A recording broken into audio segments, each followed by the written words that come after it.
Suzanne's Paparazzi Jewelry, 24/7 shopping available. 160920 is the code. Show her some love, like she showed us. K&A Custom Crafts on Facebook. Hi, everyone. Welcome to another episode of the Bo and Joe Show. I'm here with, it used to be only one man could keep me up after 9, Bodine Sanders. Now I have two. Adrian Ferris is on again to help us break down the MLB scores and what's happening in Major League Baseball. So hello, gentlemen, and welcome. Welcome to another Wednesday night. What's happening? Joe, how are you? How you doing? Hey, guys. Adrian, how you doing? Doing well. Glad to be back. Oh, well, welcome back. You're our baseball guru, so we appreciate it. All right, so we can start breaking it down, right? I mean, there's a lot to talk about in the world of baseball. We got the wild cards going on. We're really in the final week. So what do you think, Adrian? What about the Yankees, Red Sox? There was a big sweep this week. Yeah, well, things have changed since last week. So, last week there was a wild card race in the National League. That's now over. Look at that Phillies hat, and I think it may be over for the Phillies. They go in tonight. They go in tonight 3.5 down behind the Braves, and they have no shot at the wild card. So it's over. I pull my hat out of storage, hoping that something was going to happen. I mean, come on, it's over, right? Yeah, I think it is. The fact that the Braves were on the West Coast last week and they came back home still 3.5 games ahead of the Phillies. I don't see the Phillies getting in that or getting back to it. As far as the division races are concerned, all division races are over in the American League. With the Phillies 3.5 out behind the Braves, you could still say that's a race, but like I said, I don't think it is. But the Dodgers are still 2 games behind the Giants going into tonight, which is still a surprise for everybody. But the Giants just won't slow down. Both teams have won over 100 games already this year. Yeah. And it's going to go down to the wire this weekend to see what happens in the National League West. I think with the as big a favorite as the Dodgers were going into the season, I think going in as a wild card would definitely be a downer for them. Mm-hmm. And the other interesting fact is that the St. Louis Cardinals, who are in solid position in the second wild card spot, they've won 17 games in a row going into tonight. Correct. Yep. So they're the hottest team in baseball. Yep. And if they can keep that up, which would be very tough, it could be interesting with either the Dodgers or the Giants having to play them in a wild card situation next week. Yep. So with that all said, all the fun's in the American League as far as the wild card is concerned. As we talked about last week, the Yankees were 2 games behind the Red Sox going into the weekend series, and they promptly behind Giancarlo Stanton and Aaron Judge knocked them out of the Red Sox. Knocked them out of the park. They sure did. Big, booming home runs. Them boys are monsters. How tall are they? Nobody hits the ball. Well, Judge is 6'7", 6'7", 6'8", 280 pounds. Oh. Giancarlo is right there with him at either 6'6", 6'7". But Giancarlo is what you would call a brick house without the word in front of it. Yes. Yes. He's just solid he's chiseled. He's chiseled, right? Yes. Oh. That's exactly what he is. And nobody hits the ball harder. Oh, I mean, I saw a home run this weekend. I went, no way on God's green earth a human should hit the ball that violently, but it looked smooth. And it's like he hit a 9-iron. He went down and got it versus hitting across, right? You remember that home run? Yeah. I went, hold up. That's just crazy. Yeah, he got one last night in Toronto that was down and in. I forget who was on the mound, but they were throwing him change up after change after. I think he threw 6 change ups in the at bat, and the sixth one, Giancarlo promptly, deposited in the second deck. Oh, amazing. So, so they go in tonight 2 games ahead of the Red Sox. They were 3 games ahead of the Blue Jays, but the Blue Jays just beat them 6-5. Okay. So, and I believe the Red Sox are up. So that is going to change tonight. The Red Sox will be a game behind them, and the Blue Jays will be 2 games behind. And then the other interesting thing is, and I forget who was on the call last week or was watching us last week. We mentioned the Seattle Mariners. Mm-hmm. And the Mariners have crept up into a much stronger position. They came in tonight actually a half game ahead of the Blue Jays. So that race has tightened, even though the Yankees have won, 7 of their last 8. Mm-hmm. That race is tightened. So that's going down to Sunday. There's no doubt about it.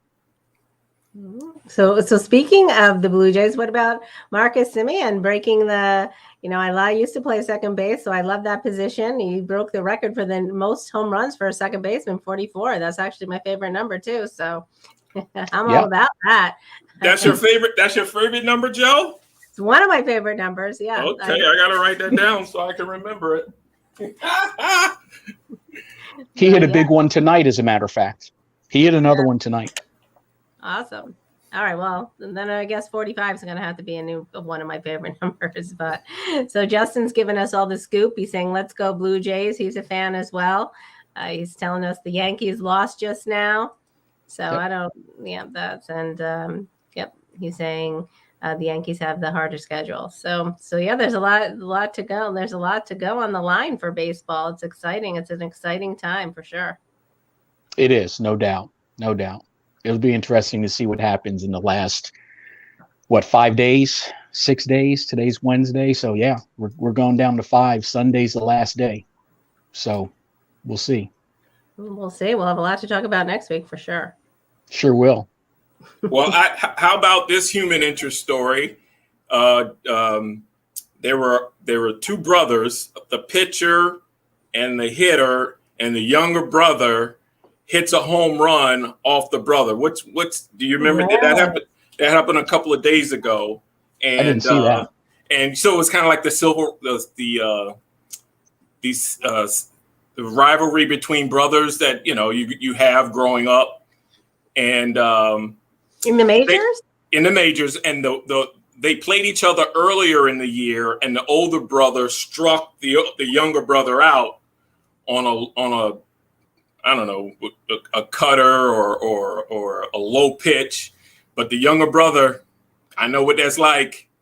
You can't let him sweep you throughout the season. So the younger brother tattooed a home run off of his older brother, and so Justin probably knows who it is. Justin, he'll find out for us. Yeah. Well, in the meantime, what do you think about Ohtani's comments at the end of the season? And he was saying how much he loves the team and he loves the fans, but his main objective is to win, and he doesn't know what his future is going to be with the Angels moving forward. I mean, I think that's a raw and honest portrayal. I mean, athletes are in it to win, but that's actually interesting because Ohtani had the opportunity to go to many different teams when he came over, one of which was the Yankees, but he didn't want to go to the Yankees or some of the other teams, and he chose the Angels.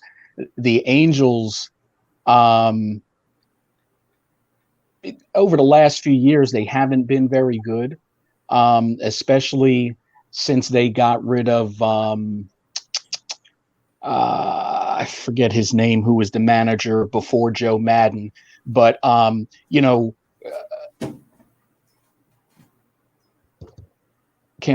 think of his name right now. They've had injuries this year.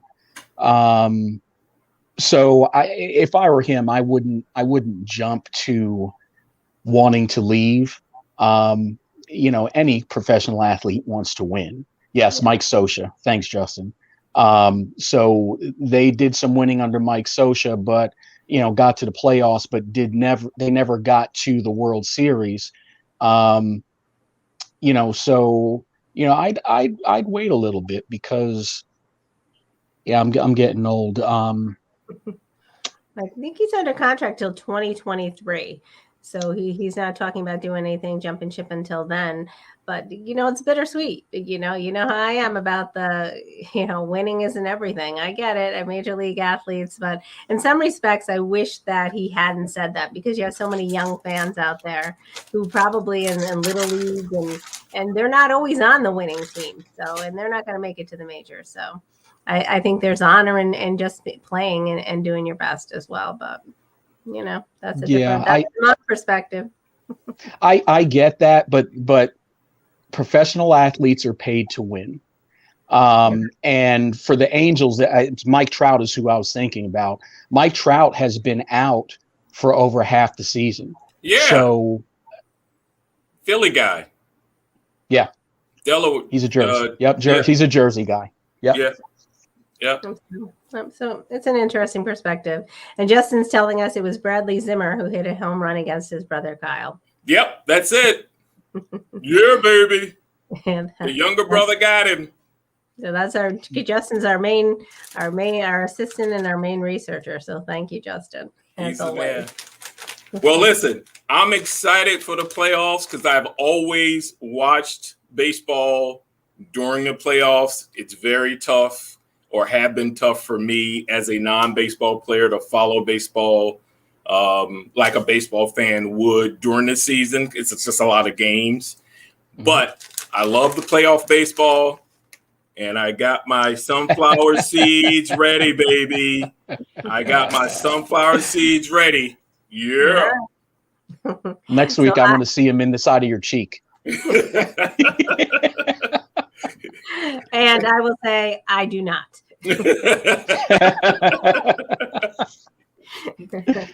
Well, thanks, Adrian. I appreciate the baseball update. We're looking forward to it, and let's move on to some college football. We're gonna start with how well Deion Sanders is doing down there in Mississippi. Deion Sanders at Jackson State University. Woo! Look at Deion. No, he is doing a great job at Jackson State. They are 4-0. And, there has been an acknowledgement of lack of coverage regarding HBCUs. But it's now getting the coverage, and he's demanding coverage. He even scolded ESPN, maybe it was last weekend or 2 weeks ago, because they could have done a better job of promoting the HBCU final scores on the bottom ticker on the main network versus on one of the, the ESPN2 or whatever the other ESPN channel it is. The secondary, right? Yeah, but he's doing a great job. They're 4-0, and I don't know how much our audience knows, but I'm sure they know the history of a lot of the HBCUs and how a lot of the athletes came out of HBCUs who went to the pros because Black athletes weren't being recruited back in the day for mainstream, predominantly white institutions. And we know that's changed. So a lot of the talent pool left the HBCU level. But now they're generating more awareness. More athletes are making decisions to go to HBCUs. And especially if you've got Deion coaching, and then he was up against Eddie George, who's the head coach of Tennessee State. And everybody who likes NFL football, college football, remember Eddie George from Ohio State and Tennessee, right? The Titans. So they had a head-to-head matchup. Deion won, and he beat. Wow, I mean, his team whipped up on Eddie George's team 38-16. But Deion's 4-0. They beat Florida A&M the first game of the season 7-6. Then they beat Eddie George 38-16. Then they beat Louisiana Monroe 12-7. And then they beat Delta State 24-17. So Deion's making a name for himself as a coach, right? And he's bringing awareness to the MEAC, right? And for those who don't know, a lot of the HBCU schools are in a specific type of conference, right? Because they're not generally on the level of Ohio State, Penn State, Notre Dame, so forth and so on. So they have a specific category, and then there are 5 conferences within that HBCU group. So over the next couple of weeks and months, before, towards the end of the football season, we'll talk about HBCUs because they deserve it. Because a lot of guys in the NFL come from HBCUs, right? And they make it to the pros, and folks recognize them when they're playing for the pros, but they generally don't know where these guys came from. So we're going to highlight them a little bit as we continue to do our shows. All right, great. And Deion's doing so well, he's actually starting to generate some talk about him being the next head coach at his alma mater, Florida State. And that'll take some time. That's going to take some time, right? He can't do what a coach who comes from Nebraska as a player and then gets the head coaching job at Tulsa. And then all of a sudden he's at Tulsa for 2 years and then he leaves to go back to his alma mater. No, Deion's got to turn that program around, make them a winner, right? And then he can go. And that's unfortunate, but that's what he's got to do. Because if he leaves Jackson State without turning the program around and really winning, then people are going to say, well, he wasn't really in it for the reason that he said he was in it for. So it's unfortunate that he's kind of stuck until he makes that happen, where other coaches, mainstream coaches, white coaches, don't have to do that. But he's got the money because he made so much money in the NFL and in baseball, where he can take the time to rebuild that program and then go to Florida State. So I anticipate everything. Deion's what? He's got to be around my age, right? Our age, Adrian, right? So he's got time. If he takes the head coaching job at Florida State at the age of 60, he's got 10 years to coach at Florida State, right? Yeah, I agree. I think his heart is where he is right now, and I think he has a plan. Not just to lift Jackson State, but to lift the to increase the awareness of the HBCUs. Yeah. Yes. And he's doing that. Joe, one thing that a lot of the HBCU schools did or are continuing to do is they didn't have the players' names on the back of the jersey. Why?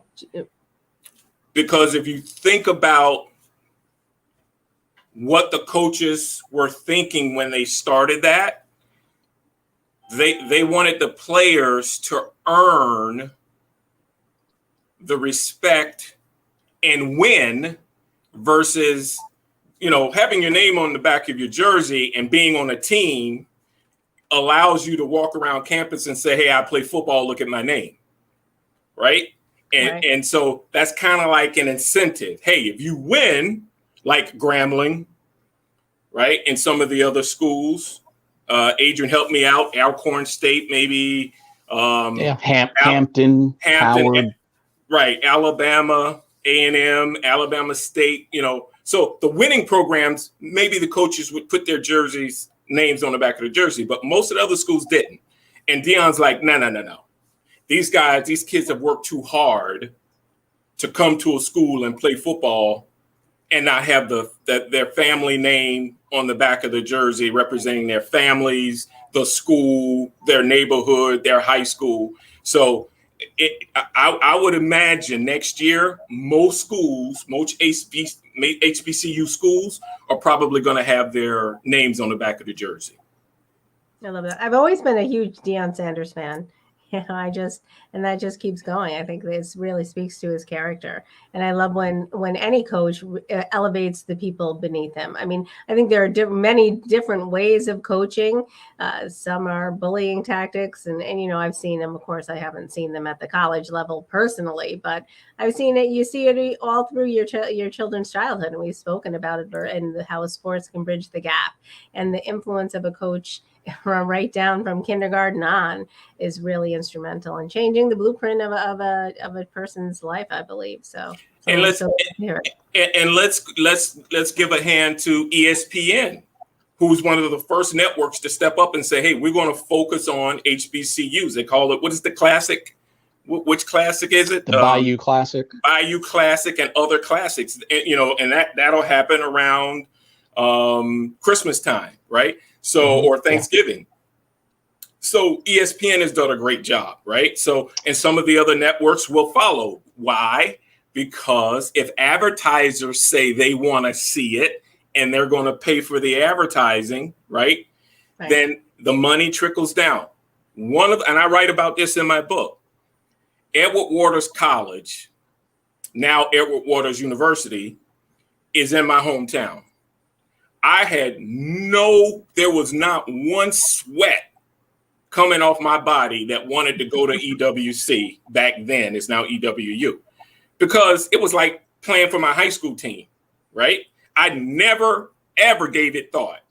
But now I have a younger cousin who's playing for EWU because it's in a hometown. It's a Division II school, but their football field, because of the money that goes to conferences, and then they spread that money out equally, they have an outstanding field. They have a turf field. I'm like, great. They didn't have it when I was growing up. They had grass, and it was terrible. They didn't have a nice stadium. They had, the bleachers were wooden seats. You know what I mean? So there's lots of money out there to be made if we make sure everyone not equally, but everybody gets a piece of the pie, right? Then it elevates everyone, and that's a good thing. So. Great. All right. Before we move off of college football, I do have one comment I want to bring up. What's that? Justin is reminding you that Villanova lost to Penn State. Of course he is. And we did. We got well, put it this way. Here, Justin, thank you very much. I love you, brother. That game was just like all the other games in the NCAA. This past weekend, most of the Division I schools scheduled a game that they know they could win. It's against a Division I AA school or Division II school. So because in the past, the first game of the season would be a sure win game, right? A sure win team. And the networks were like, no. We're going to start the NCAA season jumping out with the big games, right? So they scheduled the first two games against a conference foe or a big team. And then the third game of the season or fourth game was with a team that they pay to play and win. I'm glad that we only got one guy hurt or injured. Everybody else is fine. We dropped from being ranked number 7 in the country to number 9. So we didn't get hurt that bad for losing that game. And now we're off. And now we're going to finish up the season with our CAA schedule and stay ranked and go to the playoffs, because the difference between Division I and 1AA, the FBS is teams like Penn State, Auburn, Alabama, the big teams that we all recognize, right? They have a 4-team playoff. the FCS, which is the division or conferences that Villanova's in, Richmond, schools like that, that's a 24-team playoff. So we're not hurt by that loss to Penn State. It's a learning process. Our D-backs need some work because they basically didn't run the ball against us and hurt us, which would allow the interior guys to get hurt, right? Because if you're running the ball, that's offensive lineman versus defensive lineman. They basically threw the ball a lot, and they just showed how much more speed they had than we did. And so we lost. It's not the end of the world. All right, before we delve into the NFL, I do want to talk about, did you see the news, the press release that came out from the NCAA in regard to basketball, since we talk about diversity and inclusion, that they have, for the first time, they will be using the March Madness branding for the women's basketball teams. I guess it was a big controversy last year. The courts had no branding at all on the women's team, or it just said women's basketball across the bottom of the court. And they said that's a gender bias and really demeaning to the women's teams. And so that's big. I think that's a big breakthrough. For the first time in history, women are going to be getting the branding and in the same respect that the men do. So I love that. Well, remember last week we talked about the study, soccer teams, the study that came out from Tampa, from the university, that school down there that did that overall assessment of diversity. Well, during the NCAA tournament and the women's tournament, there was a big outcry because one of the female players videotaped walking into the fitness center. All it took was to show the difference between the fitness center for the women and the fitness center for the men. Then she showed the difference between the food that was served to the women and the food that was served to the guys. And that's all you needed to see. You walked into the fitness center for the women and they had no equipment in there. It was embarrassing. And the men had all the top equipment you could name. And so there was a big controversy. The NCAA had to hire an outside firm to do, an investigation of how that happened. And they got crushed. And they got crushed because the evidence was they didn't really need to do the hire the law firm, because the young lady who videotaped it posted on social media and it blew up. So yeah, that's what happens when you get involved. You don't have to be, a name brand reporter or an investigative reporter. People individually can see something wrong and say something and can make change. What was Justin's comment? I missed that. Justin said it's way overdue for the NCAA to support women's sports. Absolutely. So yeah, that's shocking. I didn't see that post. I'm going to go back and look at it. I'm shocked. I'm not shocked about the fitness center, but the food. Oh, it was ridiculous. The men had catered food and the ladies had boxed lunches. I'm like, you got to be kidding me. I wouldn't have eaten that stuff they were serving the ladies. I was like, what? Nah.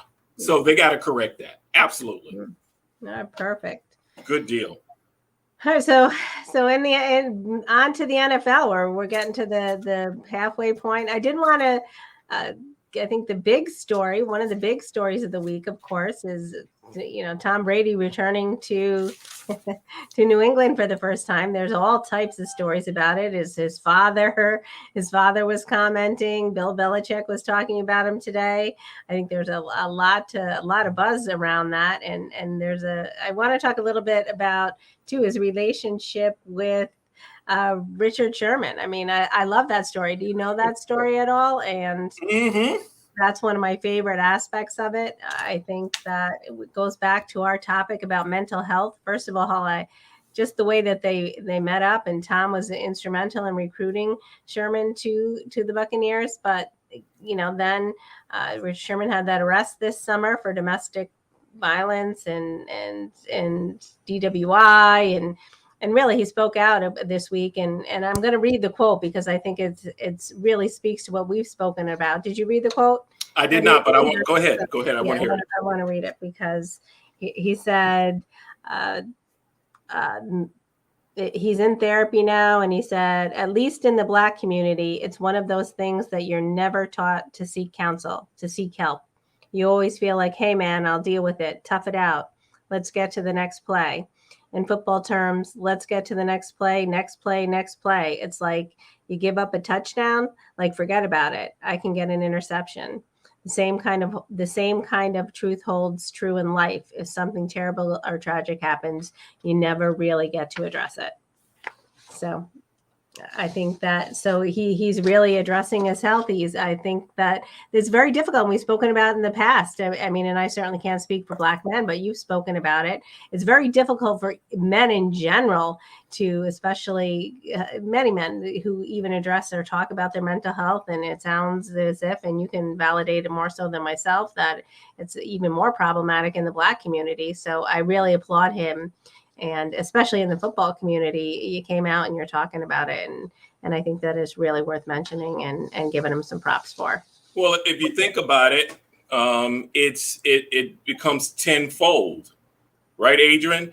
It's part of the culture that we grew up hearing, right? It could also be part of the process in which there were limited, probably no therapists of color, right? So if you grow up in a Black community and then there are no Black therapists, and then you're growing up in an era, right? If we look in the rearview mirror, right? In terms of race relations, right? Then if you're not going to go to a white therapist who you have confidence that has your best interests at heart based on the time period, right? It just made it, you got no shot. You have to handle it on your own, right? But now where we are today, that doesn't have to be that way, right? People are talking about it. There are lots of Black therapists available if you choose to only go to a Black therapist, right? Some feel comfortable going to whatever therapist they can find. But he's talking about issues where people can now say, okay, he's bringing it out in public. He acknowledged it. And if that helps someone get over the hurdle, that's a good thing. And the way that, and that's the human interest story. The football story, if you want to add something, Adrian, I'll talk about the football story after. You want to add anything to that? Well, yeah, I think obviously what you said is true, but I think it also has to do with being a male, that machismo, that I can handle it myself. I'm strong enough. I can work through it. The feeling of weakness if I do go speak to somebody about certain things. And so for me, it's a little bit different. I mean, I don't know if anybody knows this, but I'm a Gulf War veteran. So, and my wife will tell you, someone may come ask me a question about my time in the desert, but she'll always say, you never hear him talk about it. And I don't really talk about it unless I'm asked. So there's just that. I mean, especially, I guess, the older you are, with us growing up, you were taught, shake it off, figure it out, all of those types of things, and the types of things that we kind of passed on to our kids, that right. as you get older, you're like, hey, wait a minute, maybe we could have gone about that another way, and you try to maybe change that. Because I know I see things differently now at 55 than I did at 35. Yeah, absolutely. So no question. Yeah, no question. Yep. I like this. I like to use the Warren Sapp quote. When I was 25 without a kid and a conscience, I was, don't mess with me. Stay out of my way. But now, over the years, right?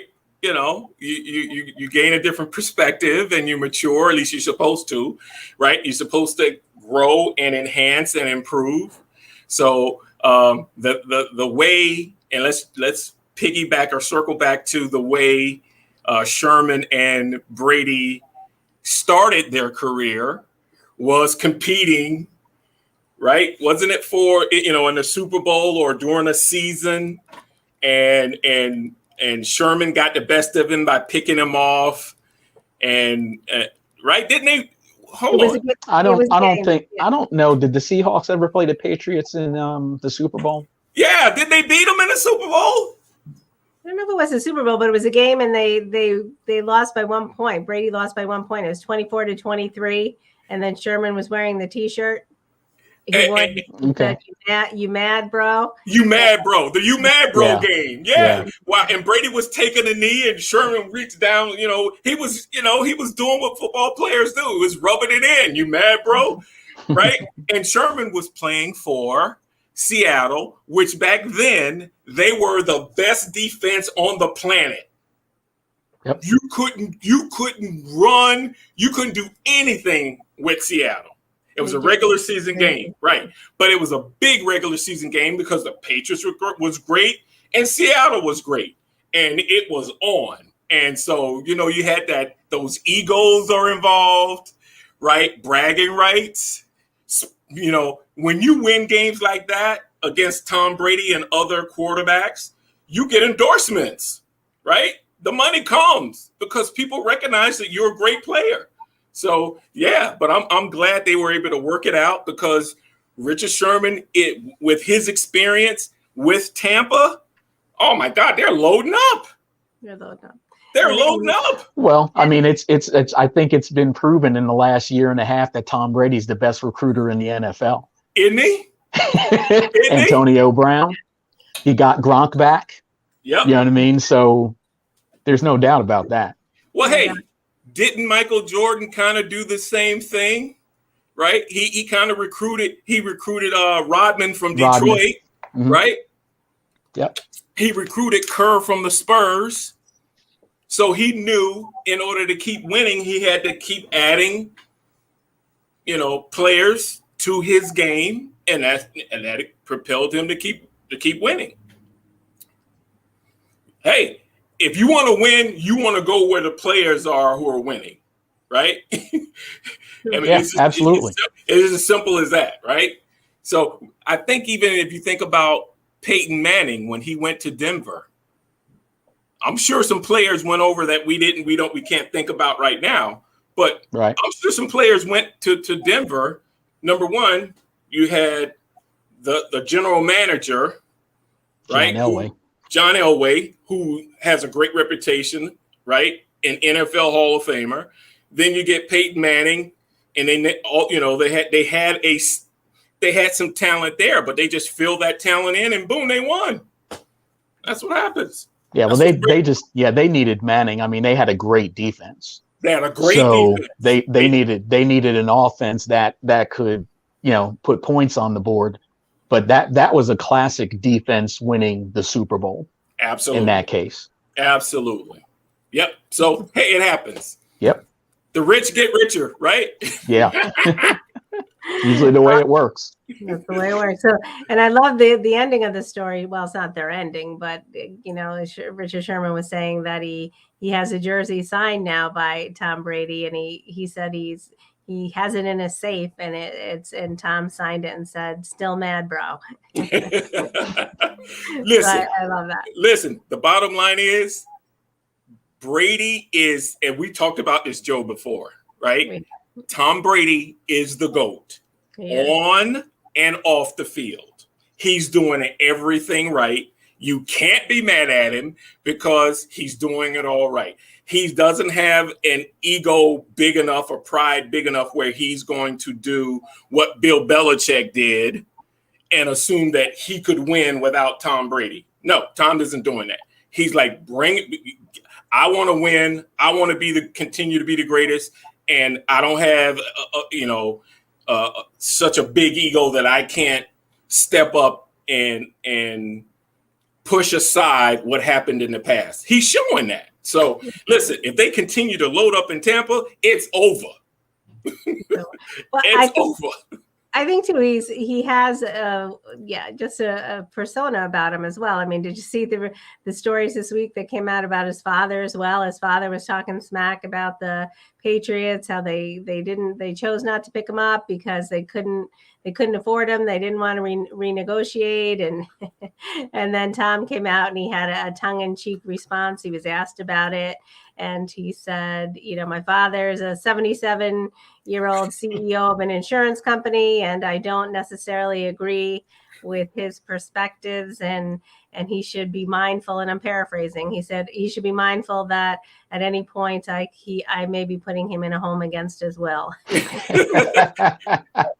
Again, he's handling it well. Yeah. There you go. You can't handle it better than that. You know what I mean? So he's basically, telling Dad, calm down. Yeah, I get it. You're proud of me. You're happy. You know what I went through. You got your one shot. Enough's enough. Let's squash it. That's all he's saying. But you know who's really going to handle Tom's dad? Tom's mother. She gonna be like, dude, don't you do that again. Because you know how it is, Joe. Come on. She is going at him while he walks in the house. She gonna be like, you cooking your own dinner this week? You sleeping on the couch? Don't make life worse for our son. Have you lost your mind? So no, Mom, you can't mess with Mom. Dude. So yeah, I can see that happening. Yeah, I can see. And Bill Belichick, actually, I don't know if you saw that either. He was asked, of course, about Tom this week. He said they do have a good relationship, and that some stories to the contrary are false, because there's a new book coming out about their relationship. I believe it's being released this week. And that he said that if anybody can play to 50, Tom's going to reach that goal. So I thought it was very nice that he said some very endearing things. So they worked together for a very long time, and I think that they always had a good relationship. Listen, the interview I saw, I don't know if you guys saw it, all Belichick did was mumble. He didn't want to talk about it. That's all he did was mumble. And I was like, I didn't even hear what he said. Just leave him alone. I mean, that's a waste of time. I can't get that. I can't reclaim that time that I watched him mumble when a reporter asked him questions. So why even ask him? Y'all wasting our time. Ask somebody who will answer a question to give you something, right? Come on. Belichick, he's killing. So we have a couple of breaking big news I want to put up quickly. So okay. Justin is going to the game this weekend.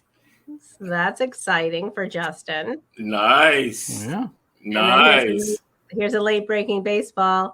Adam is saying he's so pumped right now. He just watched the Braves beat the Phillies, and told you in NL East champs. So. That's over. It's over. Yeah. Yeah. All right. Turn out. Listen. Turn out the lights. Banana in the tailpipe. It's over.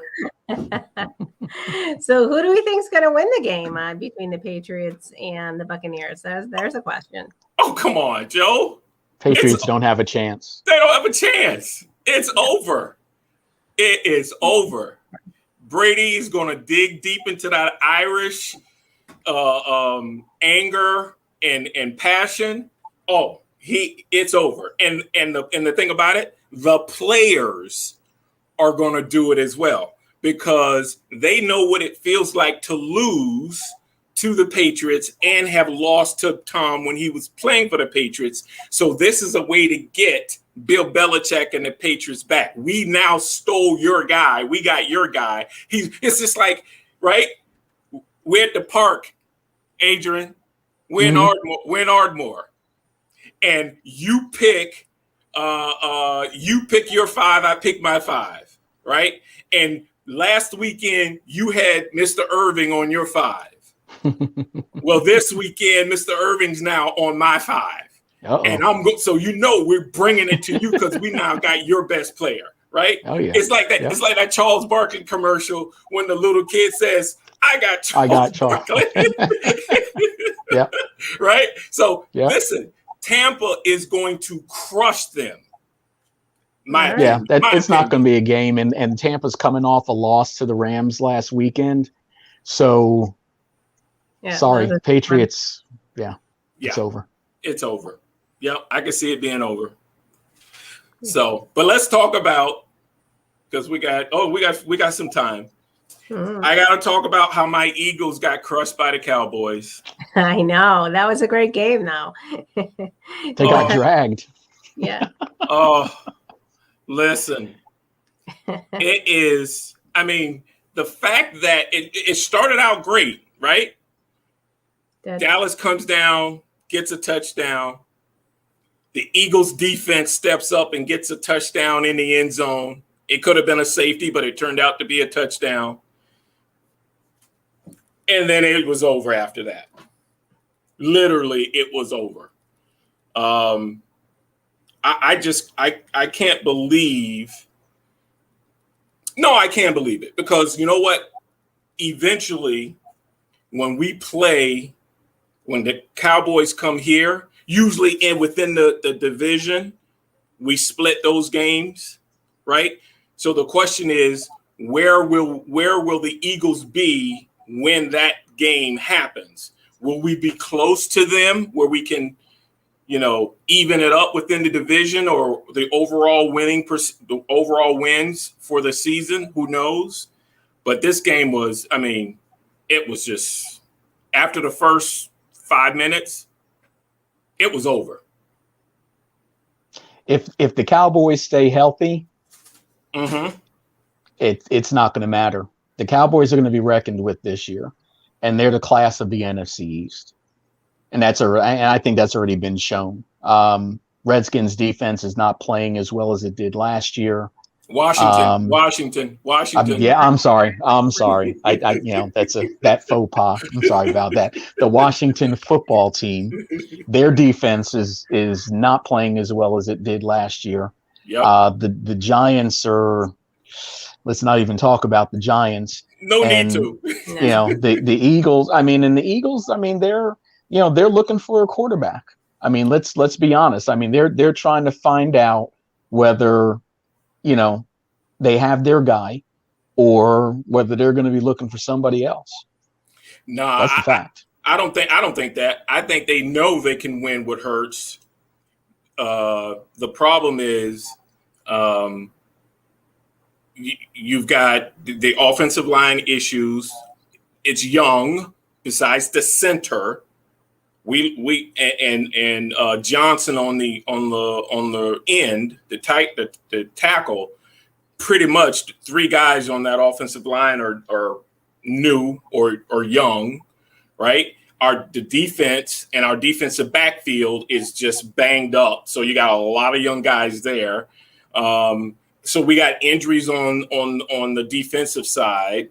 So there's just a lot of holes. And then we got a new coach, right? So you're basically starting over with a new coach, a quarterback that's only started 7 games, right? He started 2 this year, or 3 this year, and 3 or 4 last year. So he's still a rookie. He's still a rookie, right? He's still a rookie. Yep. So, I don't think they're looking for a quarterback. I think they're just trying to find themselves in general, right? So, and it's tough to compete against the big dog when you're trying to find yourself. But guess what? You got to do it because you get paid like everybody else. Right. Yeah, I just think, I watch a lot of college football. And so you look at Jalen Hurts, started at Alabama. Tua takes his job, comes back in the middle of a Georgia game, beats Georgia, keep him from winning the national championship. But then he transfers out to Oklahoma, does well at Oklahoma, but that was all about his athleticism. I don't think yet whether he is a consistent, accurate passer down the field, and I think that's what you're trying to find out with Jalen Hurts, and I just don't think they know whether he's going to end up being that or not. I understand where you're coming from, but I see Jalen Hurts like the quarterback at Baltimore, Jackson. Right? He was definitely not an accurate passer his first few years. But what did they do? They crafted an offense based on his athletic ability and what he did in college, right? Sure. And they were so they gave him time to grow and still win at the same time. That's what I think the Eagles should do. You know, craft an offense based on what his talents are and what he can do, and then allow him to grow into the position. Because again, yes, he's not Tom Brady. He's not 6'2", 6'3", 6'4", or 6'5", right? So he's not the traditional underneath the center, straight drop back quarterback. No, you got to roll him out, roll him right, roll him left, right? Spread offense, right? Run outside the tackles with the running backs every now and then, do some reverse stuff or some deception. But he's not the traditional drop back quarterback. Why try to make him that? Because he's not that tall. I agree. I Right. agree. The question is whether they'll do that or not. I mean, look at Justin Fields and how he got. Oh, look at his weekend last weekend, That and that's because they're not running an offense that's going to maximize his skill set. that coach should be fired. Yeah, that was sad. I mean, I felt sad for Justin Fields. I mean, he was destroyed. I mean, I've never seen a game where someone was sacked that many times. Or They could have got that kid hurt. Yeah, They could have got that kid hurt. for sure. I mean, that coach should be fired. So sticking with the Dallas Eagles game, I gotta tell you, Trayvon Diggs, that I'm a former defensive back. That pick six was gorgeous. And do you realize his brother Stephon, who plays for Buffalo?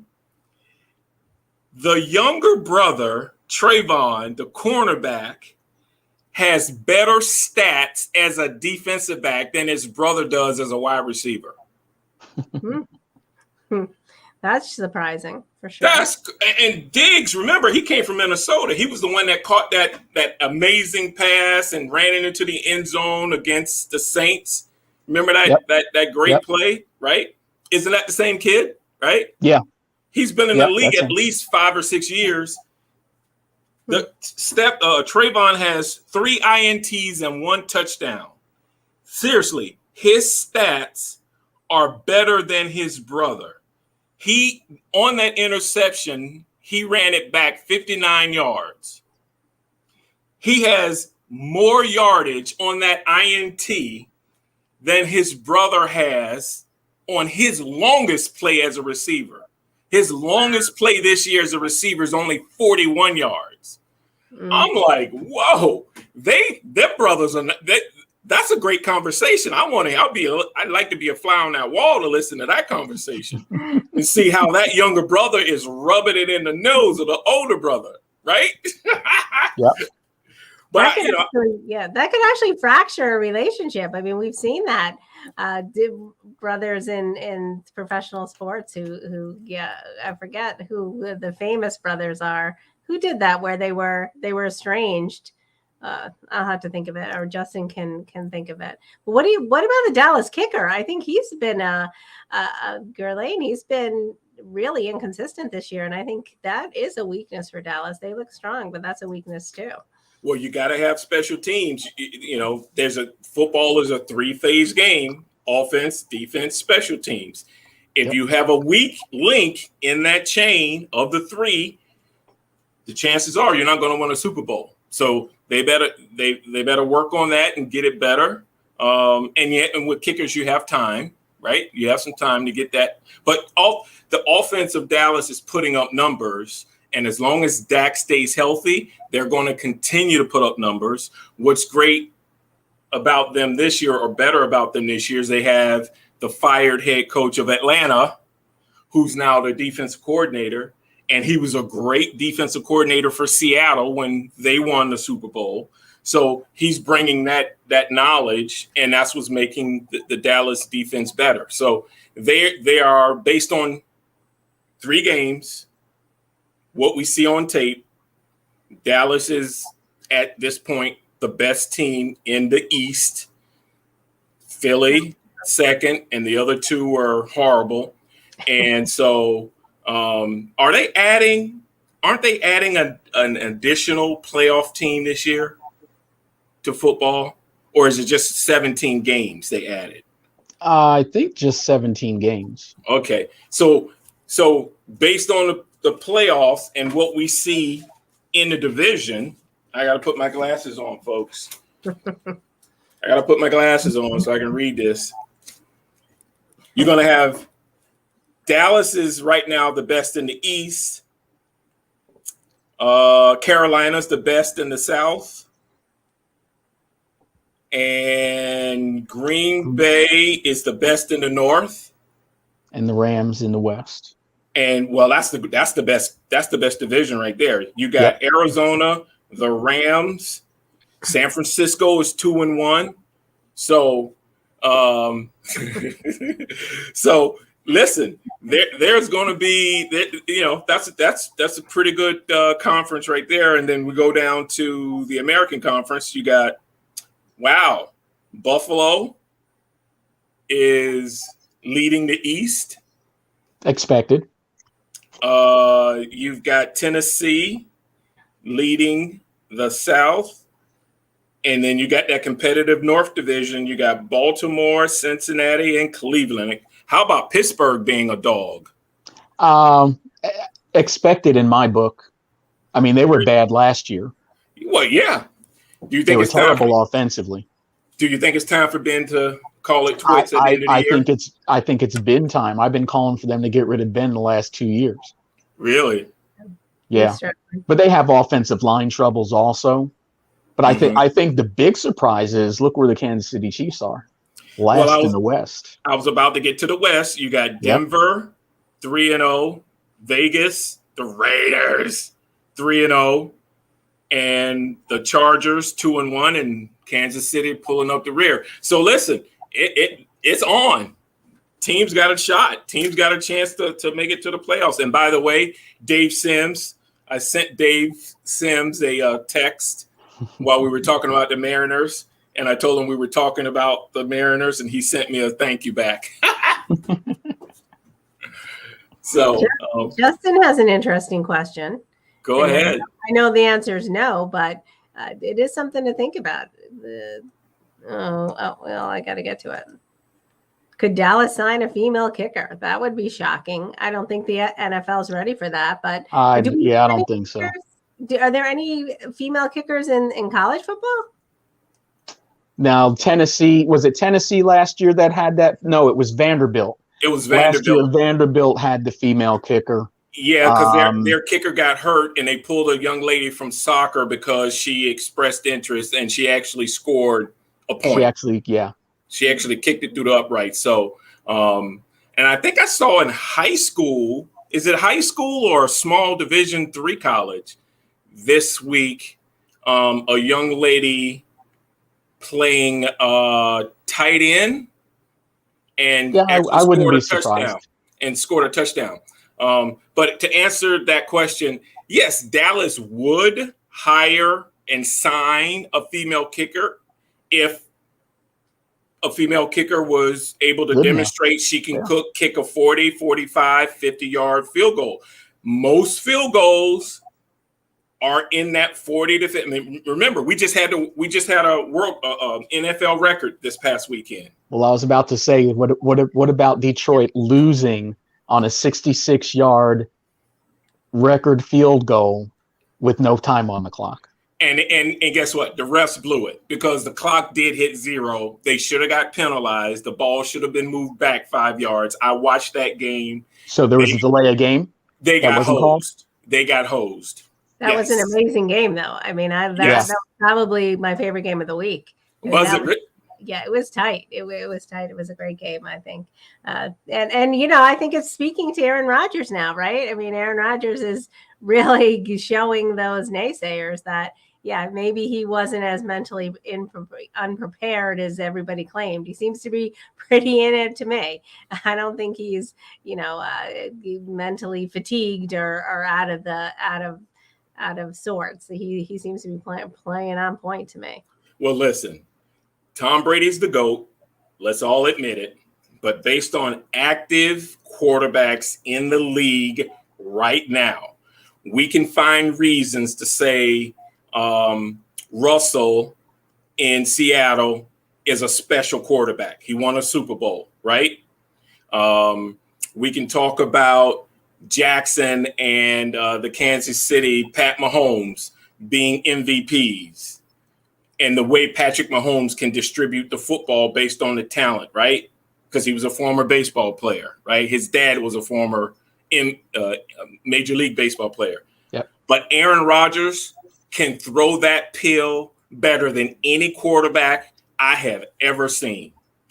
And I've seen Marino, Starbuck, Fran Tarkenton. I mean, I've seen them all. Aaron Rodgers can throw the pill, period. No one can sling that ball. Warren Moon could sling the ball, right? Randall Cunningham could sling the ball. But Aaron Rodgers is a bad man. That dude can quarterback. He just needs a better team around him. And he knows it, and that's why he's not happy. Because he knows he should have multiple rings on his finger. He knows it. So impressive. Yep. All right, so it's 11. What are we going to do? We gotta close it out. Adrian, any closing thoughts? What's on your mind? Oh no, I think it's another great show. I think you need to look out for those Rams. Matthew Stafford and the Rams. They, in my mind, they are the best team in the NFL right now, bar none, because their defense is also probably the best in the league. So the addition of Matthew Stafford, it's going to be interesting to see what happens there. I think there's some teams that are, they're not what their records say they are because they haven't played anybody yet. The Arizona Cardinals, the Denver Broncos, both 3-0, but really haven't played anybody. So it's gonna play itself out, and it'll be interesting to see how the season materializes. What game are you looking forward to most this weekend? Let me ask you that. You know what? At the beginning, I actually had that on my mind. Well, now it's probably lost. Do you have it pulled up? Yeah, we've got Tampa. We talked about Tampa and New England, but Pittsburgh is. I got the schedule right here. Monday night football is Vegas versus the Chargers. That's a good Monday night game. That's going to be a great game. Dallas and Carolina. So 3-0 Panthers go to Dallas. That's going to be an interesting game. Cleveland, Minnesota. Detroit, Chicago. Nope, not interesting. Houston, Buffalo. Buffalo should take care of that game. Okay. Then we got Indy, Miami. Nah. Kansas City, coming here to Philadelphia. I can't make a comment about that. There's a game we're missing. There's a big game we're missing. Hold on. I'm going down the list. Hold on. Giants versus New Orleans. Tennessee versus the Jets. Washington versus Atlanta. And Arizona and the Rams. That's the game. That's the game. So we're going to see what the Cardinals are made of. And I think we're going to find that the Rams are a much better team than the Cardinals are. Seattle, San Francisco should be a good game. Yep. And then Baltimore, Denver should be a good game. So there's at least 6 or 7, 8 games that are very important games on the schedule this weekend that people should be interested in. Yeah, so we're going to find out about a couple teams this weekend. We're going to find out about the Panthers. We're going to find out about the Cardinals. We're going to find out about the Broncos. Yep. Who's playing tomorrow night, Bo? Tomorrow night is Thursday. Isn't it Jags and is it Jags Colts? It's Jags my home. It's my hometown Jags versus Cincinnati in Ohio. So I'll be watching that because my hometown Jags got to get a win. We need a win. Did you see that punt return or that field goal return? Yeah, that became another tied for NFL record, 109-yard return in my hometown.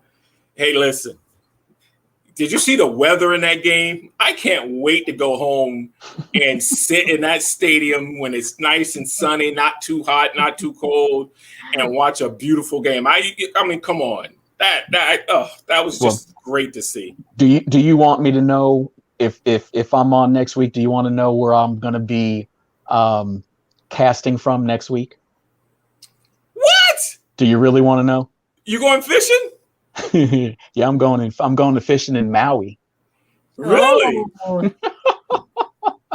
Well, good for you, brother. Good for Yeah, you. so I'm going to try to give you a picture of the beach. Okay. Well, so we really will be coast to coast. We're going to be off the coast next week. you're going to be there all week? Yeah, leaving Monday. Will he be able to do this next Wednesday, Joe? I think so. What is Well, Hawaii I'll be on 6 hours behind you, so that won't be an issue. Yeah, but are you really going to want to come onto the show and leave the sunshine? Oh no, he's coming on the show if he's 6 hours behind us. 10 o'clock. That means that's around dinner time.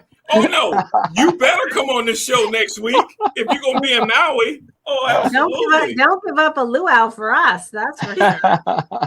Oh no, he's gonna be on. No, absolutely no. Absolutely, we're gonna live vicariously through you next week, brother. There you go. You kidding me? I expect Adrian in a grass skirt then with a leg. Hey, guess what? Here's a little coaster for you too to put the little, put your beer up. You put your beer in. There you right? go. Look at that little coaster. V's up. V's up, baby. All right, V's up. Bodine, what are your closing thoughts? Hey, listen. Sports is absolutely an equalizer, and it brings people together. And there's lots of great play on the field. There's lots of human interest stories. There are women out there that are breaking into the ranks on every level in all sports. And we should applaud the teams that are doing that. I was involved in an event in Atlantic City yesterday, and where this organization, Dare to Dream, is providing resources for young people, high school seniors, college students to break into the sports and entertainment world. Even the food industry that's associated with that world. So sports is creating lots of opportunities, right? We talk about, remember last year when sports was the back burner because of COVID. It wasn't just the athletes weren't playing. The concession stands, folks who worked at concession stands weren't making any money, didn't have a job to go to, and all those jobs that are associated with it. So folks who beat up sports and beat up athletes, they have issues. Sports is a great industry. It's allowing us to talk about it. And so let's appreciate what we're seeing and what the sports industry is doing. That's why I wrote a book about, right? Diversity in sports. Agreed. And I think that your book really is instrumental it doesn't start out in professional sports. It really is speaking about summer camps and really there was a huge loss. I mean, I have young sons who are teenagers. The loss of sports, even at the youth level, was really, I believe, could change the blueprint. For instance, my son missed out on his last year of Little League, his big moment, the big clapping out. It's not really clapping out, but that big moment, your culmination, the ceremony, he's never going to have that. And he's not going on to play high school sports or college sports. And I think that, the kids were really robbed of so many experiences that really are important. And I think that, it really was a detriment. And unfortunately, COVID is really shaking up. So I'd love to see, I'd love to see the fans back in the stands, not of course, when they're beating each other up.